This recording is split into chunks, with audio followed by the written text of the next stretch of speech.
The rapist is stunned when he discovers the woman is his own illegitimate daughter, revealed by a mark on her breast.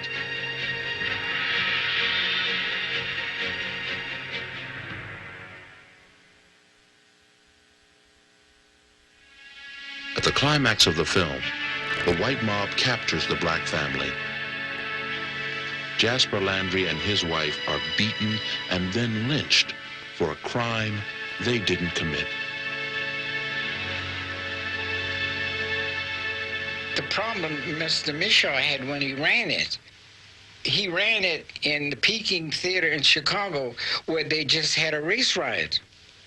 So you go and you take your family, and no matter how you feel, you're going to say, my God, are we stirring this up again?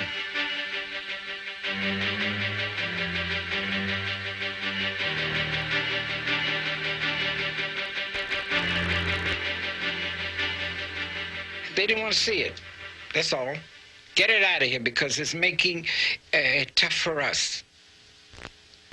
It's making the whole community uneasy, because these white folks were shooting blacks like flies last night. Now when they see this, what is it going to do to the blacks, and what is it going to do to the whites? There was an insistence upon removal of those scenes from the film before it could be shown.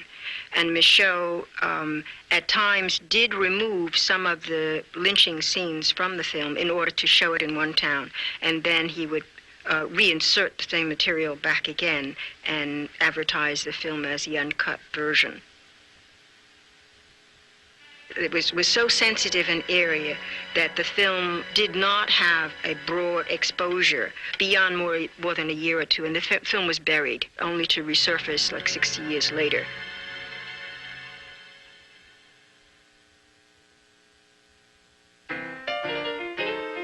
At the time Within Our Gates was released, there were more than 300 theaters catering to black audiences.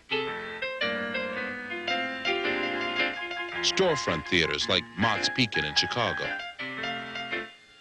and movie palaces like the Walker in Indianapolis were built and owned by black entrepreneurs.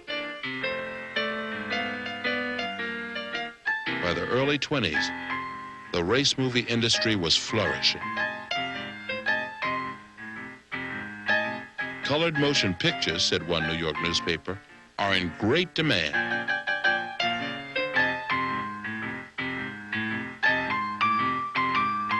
Oscar Micheaux plugged into a system that was somewhat in place, particularly in the South. It was called the Chitlin Circuit, which was a string of theaters that the Black Vaudevillians played in. I was amazed at the very fine colored theaters throughout the South. They were modern, like of that day. They all had the box seats. You don't see theaters much with box seats in anymore, but they all had box seats. And people would, when we would appear, why, everything was sold out in the theater, including all box seats. Race movies were underfinanced and often flawed. But the black press was supportive. No whining, sniveling, or long-winded resolutions are necessary, wrote one critic. Supporting Micheaux and his wonderful talents would help us help ourselves. There is a tendency, to overlook the flaws if you can, because after all, he's one of us. He's a first, and he's doing this. Don't say anything bad about it. Micheaux was not the best of craftsmen when it came to either directing or writing lines and whatnot. But what was important about Micheaux's work, he was a man who was driven with an ideal, something he had a passion to say, and he used film to do that in.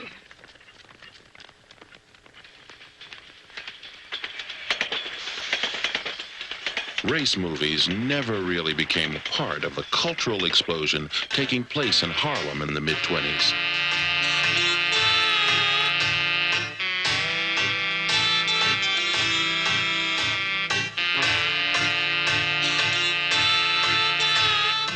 Filmmakers, however, did borrow from the works of famous black writers and used the talents of classically trained actors. A new kind of race movie company emerged, raising professional standards. Real Productions, for example, grew out of Harlem's prestigious theater group, the Lafayette Players.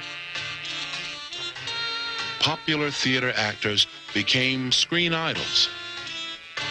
The legendary Paul Robeson made his film debut in an Oscar Micheaux production, Body and Soul, released in 1925.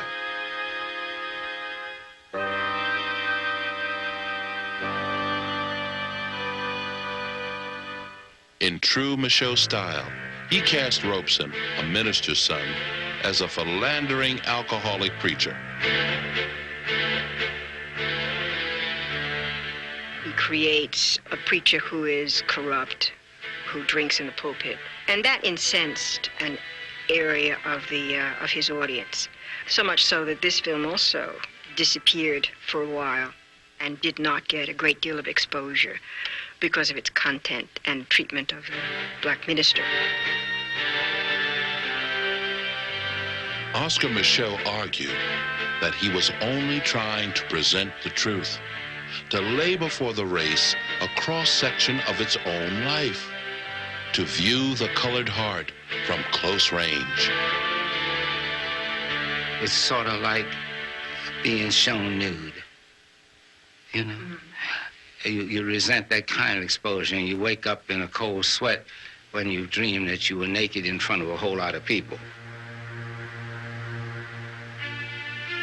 Social dramas, as they were then called, were popular, like this one, made by the Colored Players of Philadelphia.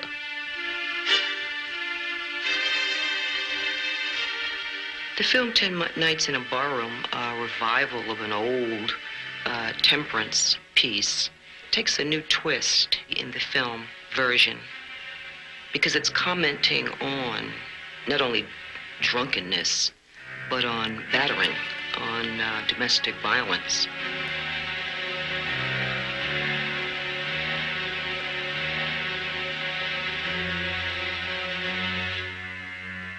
We're in the Prohibition period here, and the film looks at the impact of drunkenness on a child who gets killed. This film has a critical edge. It has a social whip motive, and that is to critique negative behavior.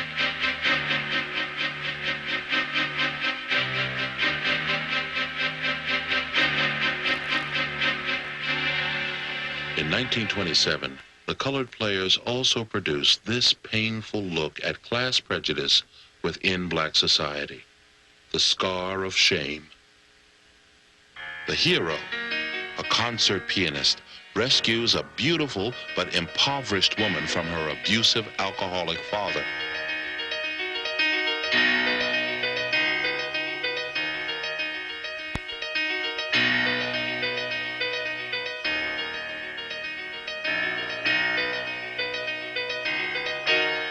The pianist is too ashamed to reveal his marriage to his upper-class family.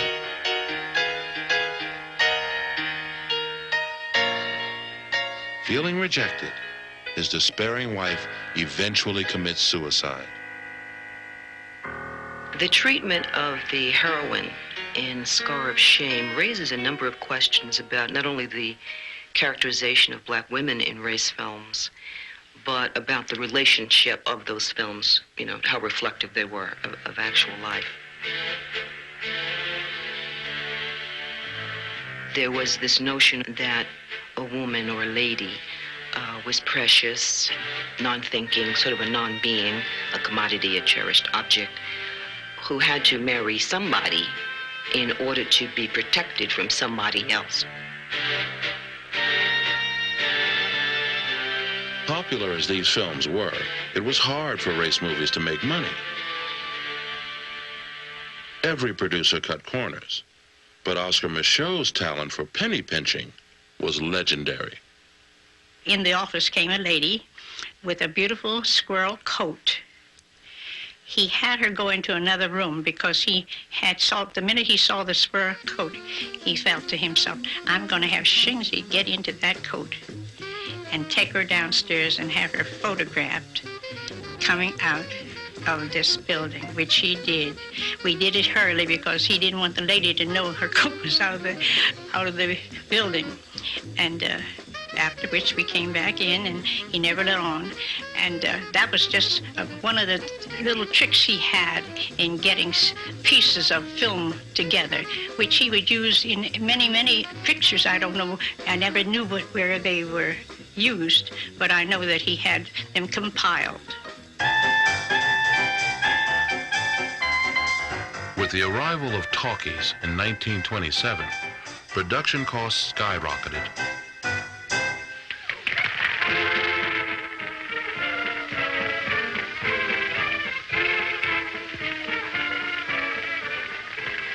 The race movie industry was dealt a near fatal blow.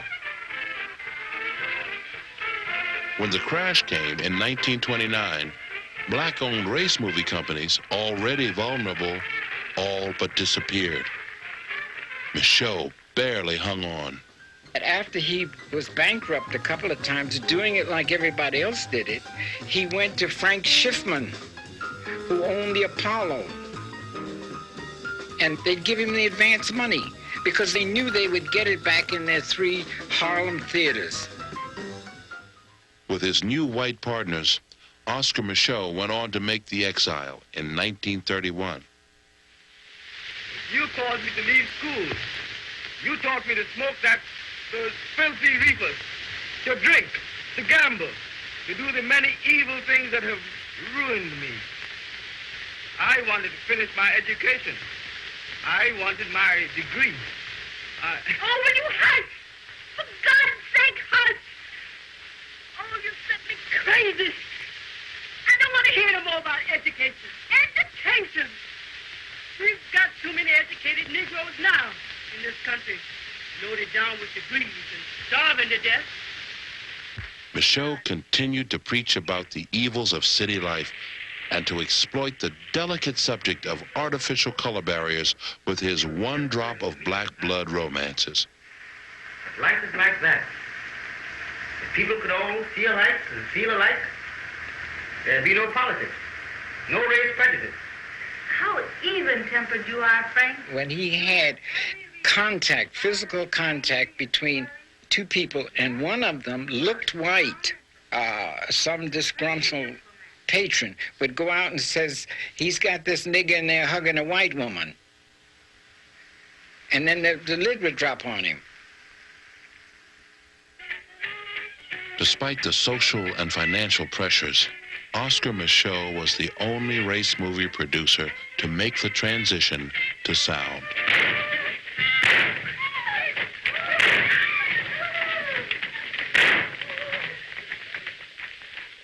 At the same time, Hollywood realized there was money to be made in talking pictures with all black casts. How you feel, big boy? Like my dancer? You does that. Honey, I like anything you got.